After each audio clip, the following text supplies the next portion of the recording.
Thanks for logging on to myfoxhurricane.com, watching Hurricane Rafael. Very ominous looking view here that we're talking about a hurricane so close to Florida, but it's moving away from us. And so we're just really getting the very fringe effects, basically a really humid atmosphere, very steamy out there, feels more like an August day. We have a lot of cloudy skies. Rain chances very, very small though, because we're actually far enough away from it that we're just not getting much, if any, rain from this system. But the one thing that we have noticed in the hurricane reconnaissance plane, they have noticed that the eye of this is now starting to erode away a little bit. You look right here in that enhanced satellite imagery, you can see that little notch right there. That's probably some drier air getting in close to the center of this. And so the eye is actually open on that southwestern side, which is just a sign that it is having some issues. Here's another vantage point where we're looking at the satellite and the radar combined. Now, a lot of this is just simply because we can't see all the way over onto the other side of the storm just because of we're using a land-based radar to view all this. But there is signs, though, that that eye is starting to weaken somewhat. And so it's going to start to encounter some more issues as we go through the coming days, but it is at least moving across the southern Gulf of Mexico.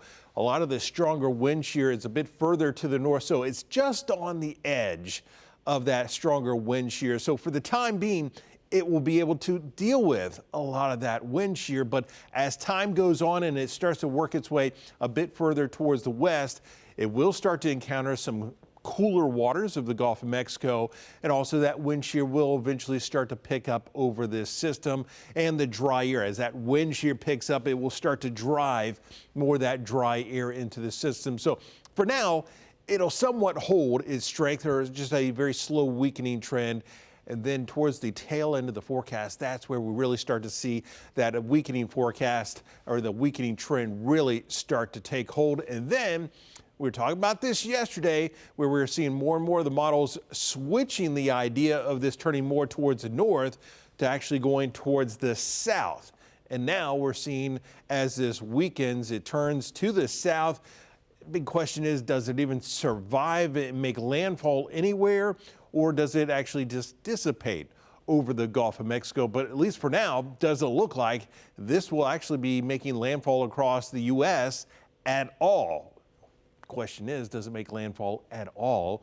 Which is one of those common things that we always talk about, that once you get a tropical system in the Gulf of Mexico, it has to make landfall somewhere. Well, in this case, who knows? Maybe it won't. Maybe it'll actually dissipate over the waters, but you are seeing that camp of models pushing it down towards the south. But we still have some models that want to push this back towards the north. So the bottom line is, in that long range portion of the forecast, there's still a lot of uncertainty on exactly what this system will end up doing. Here's the Fox model, just continuing to show this working its way away. But notice that trend as it works its way into the western Gulf of Mexico.